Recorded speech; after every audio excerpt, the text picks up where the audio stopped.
Sabi nga ni Attorney Rowena Guanzon, ang maniwala na si Romualdez ay walang kinalaman sa flood control ay tanga.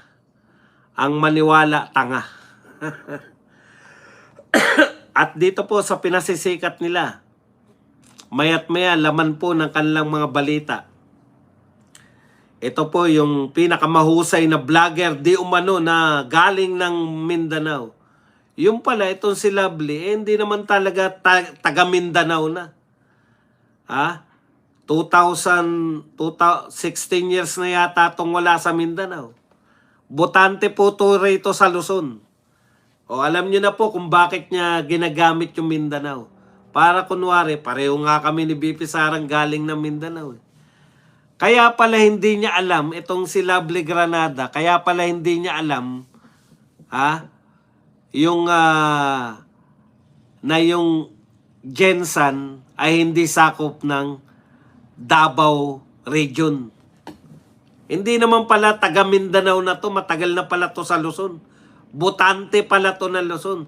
Kaya nila ginagamit yung Mindanao para sabihin na yung mga taga Mindanao nga, hindi naniniwala.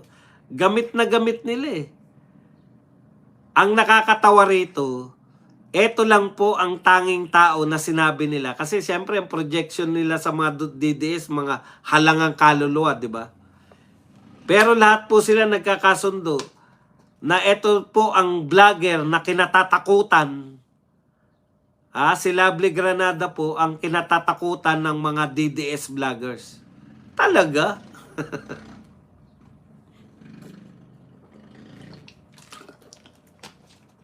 Ganun pala, no? Pag naghamon ka pala sa Vice President ng Pilipinas, katatakutan ka na namin. Nakakatakot ka. Siguro pag nagkita tayo sa daan ng alas 12 ng gabi at walang ilaw, talagang matatakot ako sa iyo. Baka ngatain mo ako. Eto po, ginagawa nilang hero ngayon. Sabi ni Granada, kailangan ba magsanib puwersa ang mga liberal, yellow, pink, and Marcos loyalists para talunin ng Duterte? Anumang kulay, magtulungan para sa taong bayan. Basta Pilipino na nagmamahal sa Pilipinas, hindi susuporta sa balahura at magnanakaw. Ba't kasi sumusuporta sa kasalukuyang administrasyon? Okay, nakakatuwa kasi sa kawalan po nila, sa bagay, maganda po itong ginagawa nila kasi pag-amin po ito na lahat ng mga existing nilang vlogger, Dilawan, loyalista, etc. Pag-amin po yan na walang panama sa mga Duterte vloggers. No? Tapos ito po, pag-amin din na wala talaga yung sila Llamas, sila Trillanes, sila Rizal Ontiveros na hindi na po sila pinakikinggan. Sila Lenny, yung mga nakakadiri na yung mga ni Lenny, yung mga photo ops ni Lenny. Alam nyo, sinasadya ni Lenny yan. Akala nila, naasar yung mga DDS. Sige, gawin pa natin. Yun na lang ang purpose nila, mang-asar eh. Eto po, para maasar kami. Total, sabi nyo, takot kami kay Lovely Granada. Siya na lang po patakbuhin yung presidente. Magsama-sama kayo.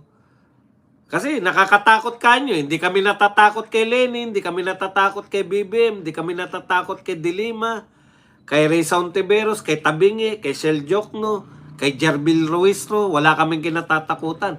Si Lovely Granada lang kinatatakutan namin. Di siya na gawin yung pambato nyo, siya na ang gawin ninyong presidensya. Kung naniniwala kayo sa sinasabi nyo. Kung talagang naniniwala kayo, hindi kami natatakot kay Auntie Claire, lahat. Kayo na lang. Yan na lang si Lovely Granada ang gawin yung presidentiable. Magkaisa kayo. Siya na patakbuhin nyo para para maniwala naman kami. Kasi pag sinasabi namin na lahat kayo takot kay BP Sara, naniniwala kami doon. Sinasabi namin, takot kayo lahat kay BP Sara. Pinaniniwalaan namin yun. Kayo, nagsasabi kayo lahat, takot kami kay Lovely Granada. Eh di patakbuhin nyo na lang siya na presidente. Magkaisa kayo para kay Presidente Lovely Granada nyo. Oh. Kasi ang mga Duterte kasi, pag nagsalita, totohanan lang eh. Pag sinabi namin takot kayo kay BP Sara, takot talaga kayo kay BP Sara. Kaya nga nyo ini-impeach eh. Kaya nga nyo hindi tinatantanan sa kababanat eh. Kaya nga may antikler eh. Para banatan lang si BP Sara. Kaya nga may Gadon. Ngayon may Lovely Granada pa. Kaya nga may Hontiveros, Leni Robredo, Laila de Lima, Shell Jokno. May mga asungot pang na nasasaktan sa salitang pangit.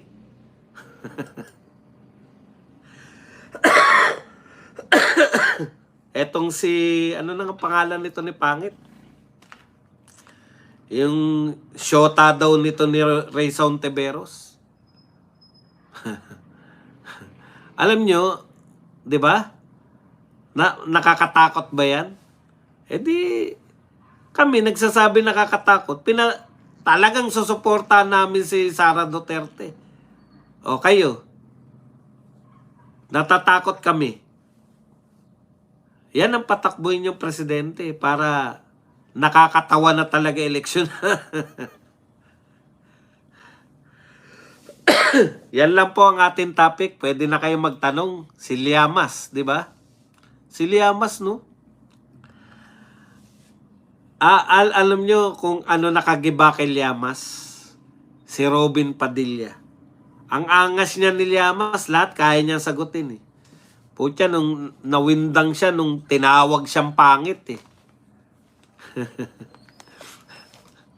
Ang sakit ba, Llamas? Hindi mo pa rin matanggap hanggang ngayon na pangit ka.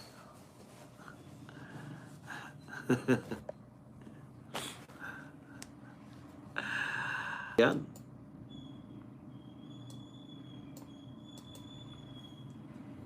Anong pangit, ubod ng pangit ka mo tapos papatulan ni Reza. Eh ganun po talaga, nakakadagit po yung pag mahina po utak nyo, madadagit kayo. Ganun talaga. Kaya kita ninyo, yung mga magaganda, nagiging, akala nyo lang kasi pera-pera lang lagi. Hindi po, mga babae, iba-iba rin po tipo niya. Parang tayong mga lalaki. Tayong mga lalaki, iba-iba rin tipo natin. Meron ang habol lang natin, di ba? Meron po ang habol lang sa atin, katawan lang natin. Iba-iba po ang attraction eh. Marami pong babae na attract sa talino. Lalo na po yung mga babae na malaki ang kakulangan sa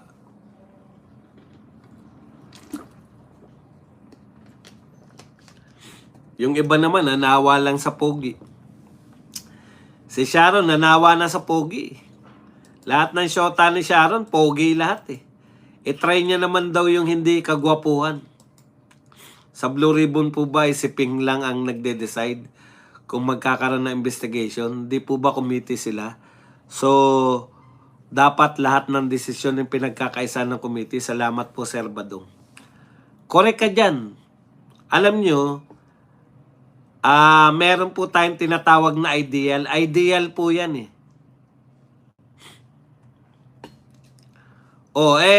Ikaw, Jojo Pabores. Teka, sagutin natin to si Jojo Pabores. Tumitingin din po ako sa salamin. Ikaw tanungin ko, honest opinion. Opinion mo, Jojo Pabores. Sa tingin mo, mas gwapo sa akin si Llamas? Hindi ako kagwapuhan, pero sa tingin mo, mas gwapo sa akin si Llamas? Alam mo, magtapatan naman tayo. Putang, nakita nyo naman, nagagalit ka dahil sinasabihan kong pangit si Llamas. Alam mo, Brad, pag pangit, pangit talaga. Ano magagawa natin? Pagtatanggol mo dahil dapat tumingin ako sa salamin. Putang ina. Meron talagang mga matatawag mo na gwapo. Yung mga walang duda muna tayo, Jojo. May mga gwapo, may mga pangit, at may mga alanganin. Minsan gwapo, Depende sa tumitingin. Pero meron po tayo ng universal na mga pangit. Meron din tayong universal na mga gwapo. Halimbawa po si Aga Mulak, Richard Gomez at Robin Padilla. Universal po ang kagwapuhan yan. Kahit saang anggulo mo silang tignan, gwapo pa rin sila. Oh, huwag ka masasaktan, Jojo. Ako, hindi po ako kahilera na universal nun. Pero wala po ako rito sa universal kahit na anong tingin sa'yo, pangit ka. Meron talagang ganun. Diyos ko naman, yan ba naman pagtatalunan pa natin? Sabi ko nga, dun sa birada, basta ang katotohanan, hindi dapat pinagtatalunan yung opinion. O dito tayo sa mga opinion. May opinion na ako, hindi ako kabilang kalalyamas. Ang kabilang kalalyamas, si Llamas, si Tabingi, si Shell Jokno. Yan ang mga magkakahilera dyan. Kahit na anong anggulo mo yan, hindi mo sasabihin gwapo yan. Ako nagsasabi ako ng totoo. Ngayon kung hindi nyo matanggap ang katotohanan, puta, wag na kayo rito. Niloloko nyo lang yung sarili nyo. O, dalawa na kayo. Pongi-pongi ka naman, badong. Si Llamas, ngwapong-ngwapo. Wala po tayong magagawa ron. Kung hindi nyo po naranasan maging gwapo sa tanang buhay nyo. Ako po, yung mukha ko, yan yung mga mukha na yung kagwapuhan depende sa edad. Depende sa edad. Pucha, kung magsi-senior ka na talagang palipas na yung kagwapuhan mo. Putang ina. Hindi ako naniniwala na 4 na paligo lang ang lamang ko dyan. Kahit saan mo kami daling beer house, 2.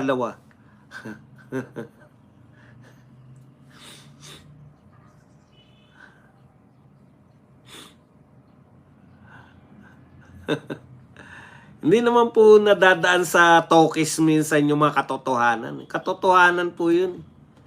May pangit, may gwapong-gwapo. Wala pong anggulo na sasabihin mo si Robin Padilla, si Aga Mulak, at saka si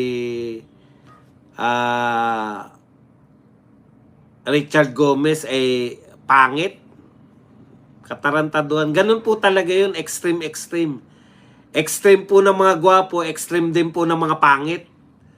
Pero meron pong kalagitnaan. Depende sa pagtingin. Doon po ako kabilang sa kalagitnaan.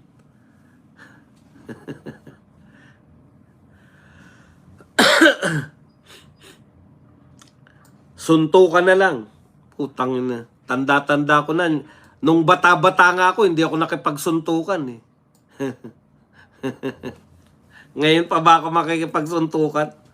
Kung kailan ako tumanda? Wala yung mga hamunan na suntukan na yan. Nalipasan ko na nga yan eh. Okay, milya-milya Kuya Buds. If there's no indirect examination from the defense, where is due process there? Correct. 'Di ba? Tsaka mali po 'yun.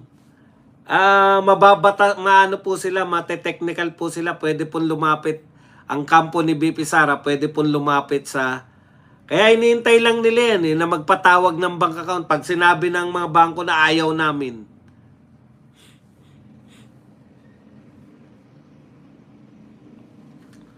Suntukan na lang daw. Good morning, Sir Buds.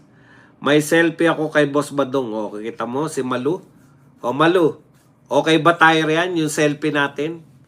Guwapings ba? Isang drum na paligot, lamang mo ka, Buds. Ganito lang sukatan yan. 2 kayo, pareho kayo walang pera, pumasok kayo sa beer house. Nguwapo nga po, Sir Buds. Nguwapo. Nakita. Basta alam ko maganda ako. Yan ang mga dapat. Cherry ola ko, di ba? Oh, pag wala mo magsabi na maganda ka, ganun lang naman po yun eh. Minsan yung paniniwala mo lang yan sa sarili mo. Kaya ganyan yan si Llamas eh. Gwapong-gwapo sa sarili yan eh. Kaya nung sinabihan siya ni Robin Padilla na ang pangit mo, puta nasaktan. Di ba? Sakit kaya nun. Pag napaniwala mo na yung sarili mo. Hindi ako pogi, pero gwapo daw tawag sa akin ng nanay ko. Imayo. Mga good looking din. So, depende po pala yan sa bangko kung maniniwala sila sa Cops na chair. Ay, hindi po natin alam. Baka natakot sila eh. 'Di ba? Kaya nga po, kasi tinignan ko rin dito eh. Dapat sumunod sila. Ang pananaw kasi doon, yun na ba yung dalawa po pananaw dyan eh. Yung sinasabi kasi dito, tinanong ko kasi rito sa mga inampalan, etong mga Gemini AI ng Google. Ang tinatanong ko, pwede bang makukonsider ba na phishing expedition yan? Yung hihingi sila ng mga bangko.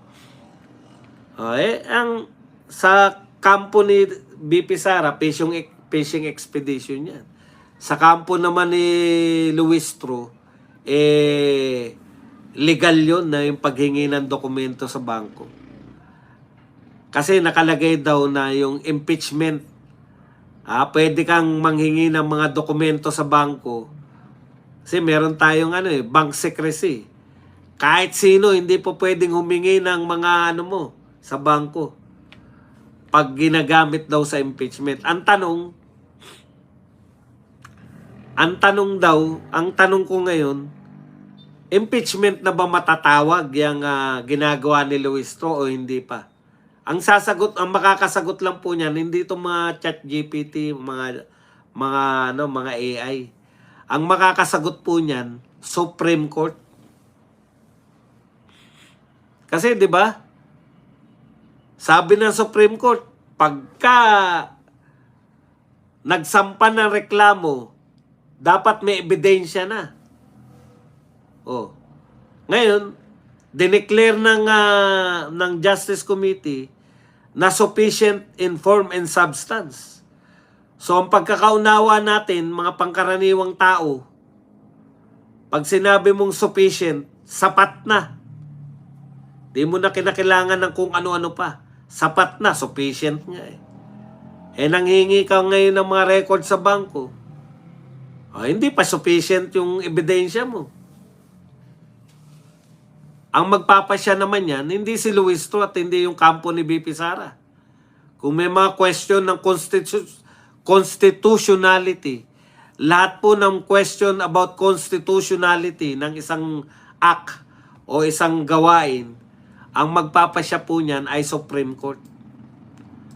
So, pwede talagang lumapit na naman si BP Sara sa Supreme Court.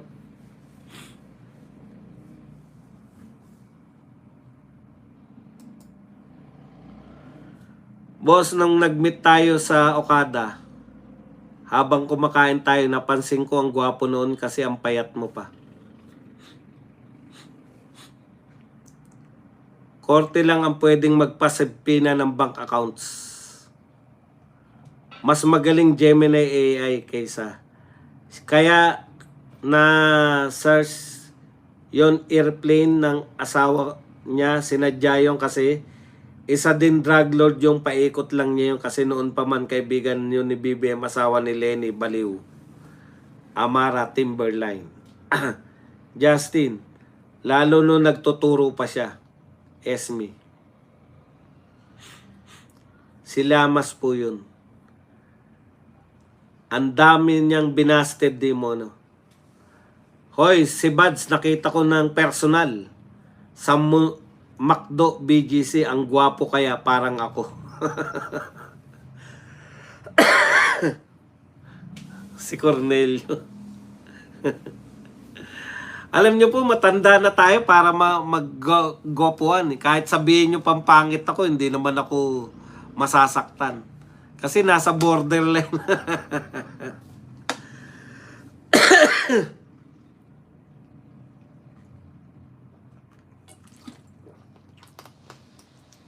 Yung mukha ni Llamas, insufficient in form and substance. Correct. Sir Buds, pa-shoutout naman mga feeling mga gwapo na aircraft sheet metal mechanic ng Singapore Airlines Engineering Philippines dito sa Clark, Pampanga. Mabuhay kayo dyan. Tuloy-tuloy lang kayo sa trabaho nyo sa pagiging aircraft sheet metal mechanic ng Singapore Airlines. Yan, kita nyo naman, laki sweldo ng mga yan, Singapore Airlines. Lamas, pik-pik yung di Lamas. Hello ba, sayaan mo mga pangit, basta tayo maganda at gwapo. Correct! Vivian Figueroa. Napakalayo naman, Sir Badong, kay Tartar. Napakapangit na Lamas. Mukha pang mabaho si Tartar Lamas. Si Sir Bads mukhang malinis at mukhang mabango. Hindi po ako mukhang malinis. Mabango lang.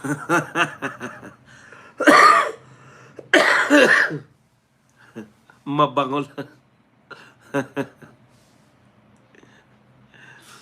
Oy, magano kayo? Mag-likes naman tayo. Kanina pa tayo 1,000 mahigit. Oh. Ang likers natin, 586 lang. Likes po tayo mga kapatid. Huwag din natin kalimutan na magpakape. Yung may mga pampakape. Yan. Mag-likes po tayo. Tsaka syempre, higit sa lahat, mag-ano po tayo. Pwede po kayong na-conscious tuloy ako. Lalo na tong mga buko Kasin sila FL Lisa, Chris at Roas. Kaya isa na sila ngayon. Hello ba, saya mo mga pangit yan. Napakalayo naman. Comment. Ayan, kita nyo, kasasabi ko lang, nadagdagan kagad ng mga 100, 624 likers na. Dapat kasi pinapaalalahanan, nakakalimutan natin paalalahanan tong mga to.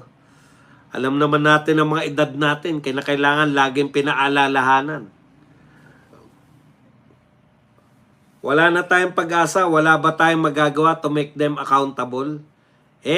Sa panahon ngayon, malabo po, di ba? Ayaw nga mag-imbestiga Matatapos din po yung panahon nila. Yun po yung, kaya nga sabi ni BP Sara, di ba? Nagsabi na, hindi naman po pwedeng hindi sila managot. Mananagot po yan. Kaya nga po ayaw nila si BP Sara. Dahil ayon nga kay Toby Chanko, 1,000,000% hahabulin sila ni Sawa Duterte. Hindi na nakalakihan Kinatandaan niya na yung pagpapakit na, alam mo, cute yan kasi yan ang mayayaman, di ba? Ganyan yung mga mayayaman Hindi mabanggit yung R. Pero kung tumanda ka ng katulad ni Chanko, hindi na cute yan, Chanko. Magsalita ka na ng R, kayo ni Vince Dizon. Ito pala sinabi ni Vince Dizon. Nakalimutan ko na. Pakinggan nyo po. Uy, ayaw na. Wala pa ng big fish na nahuhuli. Pero para sa liderato ng DPWH, nagawa pa rin ng ICI ang panagutin ang mga sangkot. I think ang importante kasi dito is yung lahat ng mga ginawa ng ICI, yung kanilang mga dokumentong nakuha, yung mga reports na galing sa DPWH, yung mga testimonyang nakuha nila, lahat yan ay kailangan maipasa, makonsolidate, maipasa sa ombudsman. Tagumpay pa rin daw, mga sangkot sa flood control scam ay napagtagumpayan pa raw. Sabi ni Vince Dizon ng ICI. Tagumpay daw bang ginawa? Kasi nakapagpasa sila. Utot mo. Budol ka na naman. Wala nga napakulong. Tapos sasabihin mo, tagumpay yung ICI. Nagtagumpay sila. Thank you very much muna kay Vivian. Yan. Vivian Figueroa na nagbigay po sa atin ng $9.99 na pangkape. Yan, $9.99. Thank you very much, Ma'am Vivian Figueroa. Alam mo, Vince Dizon, masyado kang budol. Paano naging matagumpay yun? Di ba? Nakapagpasa daw kasi ng mga dokumento sa ombudsman. Alam mo, Vince, sa totoo lang, kung wala yung ICI, obligado sana yung Blue Ribbon na mag-imbestiga. Wala silang karapatang hindi mag-imbestiga kasi walang ICI. Pag pagtatag pa lang ng ICI, tignan nyo po, balikan nyo po yung mga sinasabi ni Soto. Lagi nila sinasabi, dapat isang hearing na lang o tapusin na namin tong hearing na to kasi may ICI na. Yung HOR, talagang tinapos na nila yung hearing kasi may ano na, meron ng ICI. Ibig sabihin, kung sinasabi mo matagumpay, doon siguro, naging matagumpay sila na, kunwari, para matapos na yung investigasyon na sinimulan ni Marcoleta. O, tagumpay sila dahil pinaubaya na sa ICI yung investigation.